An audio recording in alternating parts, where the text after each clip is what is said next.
নিরাপত্তা কি লাগবে না? আমাদের র্যালির প্রস্তুতি প্রায় 95% কমপ্লিট অন্য মিলে। আর যেটা পিছিয়ে আছে সেটা হলো যে এই মার্কেটটি ধ্বংস হয়েছে সেটা আমরা পুনঃপ্রস্তুত করছি এবং সেটা আশা করছি আমরা সকালে র্যালির আগ পর্যন্ত আমরা এটা কাজ সম্পূর্ণ করতে পারবো।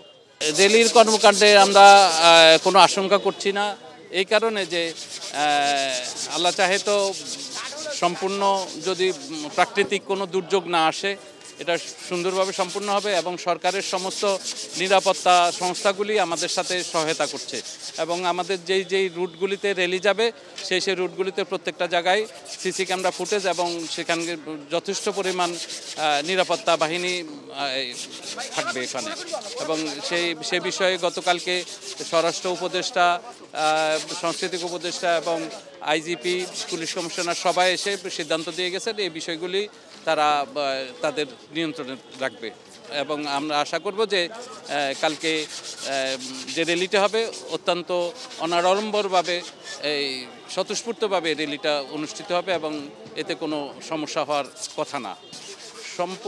সবগুলি সম্পূর্ণ হয়েছিল, একটি পুরোটাই ধ্বংস হয়ে গেছে, ধ্বংসপ্রাপ্ত হয়েছে। আরেকটি যে শান্তির পায়রা তার আংশিক ধ্বংস হয়েছিল, শান্তির পায়রাটা দেখতে পাচ্ছেন এটা প্রায় কমপ্লিট হয়ে গেছে। আর প্যাসিস্টের যেই অনুকৃতি বা এটাকে আমরা বলতে পারি প্রতীকী ভাস্কর্য যেটা সেটা আবার পুনঃ কাজ চলছে। আগেরটা তো বাঁশ এবং কাগজের ছিল, এটা এখন ককশিট বা সোলার মাধ্যমে তৈরি করা হচ্ছে। আমার নাম নাসির খান, প্রাক্তন ছাত্র, চারুকলা।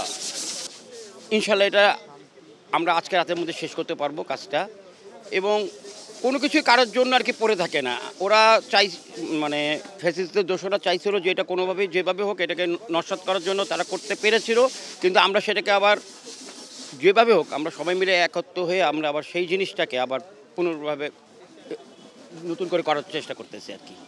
ইনশাল্লাহ এটার মধ্যে কোনো কারণ আমাদের প্রতিবারই এরকম করতে করতে ভোর হয়ে যায়, তারপরে আমরা নিশ্চয়ই 8টা, 8:30, 9টার মধ্যে আমরা রেডি নিয়ে রাজপথে নেমে পড়বো। আজকে আপনার রাত্রে 10টা পর্যন্ত করলে শেষ হবে। আমাদের কাজ তো পড়াই শেষের দিলি শেষ না হইলেও আমরা কালকে তো মনে করেন আমরা সকালবেলায় কালকে খোলা বৈশাখ, আজকে মনে করেন সারা রাত কাজ করলে সারা যদি লাগে সারা রাত করতে পারবো। হইতে আছে, হয়ে যাবে। ওইটা তো আপনার ওই ফাটেস বোর্ড, তারপরে আপনার ওই আর্টিস্ট করবো রং টং দিয়া এসব আর কি, পেপার লাগাইবো পেপার। আমরা কালকে থেকেই শুরু করেছি কাজ, প্রায় শেষের দিকেই। আমরা রাত্রে পোস্টার লাগানো হয়েছে, তারপরে ওই যে ভাঙ্গা যেগুলো পুড়ে গেছে সেগুলো ঠিক করেছি। এখন প্রায় কামের শেষের দিকেই পাখিটার এই। আমরা তো এখানে ছিলাম না, আমরা রাত 10টা পর্যন্ত কাম করে তারপর বাসায় চলে গেছিলাম। সকালে এসে দেখি যে পুড়ে গেছে সব কিছু।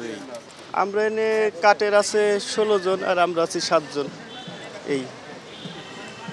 এইসব ন্যাক্কারজনক ঘটনাকে দেশের মানুষ পছন্দ করে না। এখনও যে স্বৈরাচারের দোসর আছে এটাই বোঝা যাচ্ছে। এদেরকে শক্ত হাতে প্রতিহত করতে হবে। যেখানেই এই দোসরদেরকে পাওয়া যাবে সেখানে ধরে তাদেরকে আইনের আশ্রয় দিতে হবে, কারণ আমাদেরকে আইনের প্রতি শ্রদ্ধা রেখে কাজ করতে হবে। এগুলো ন্যাক্কারজনক ঘটনা।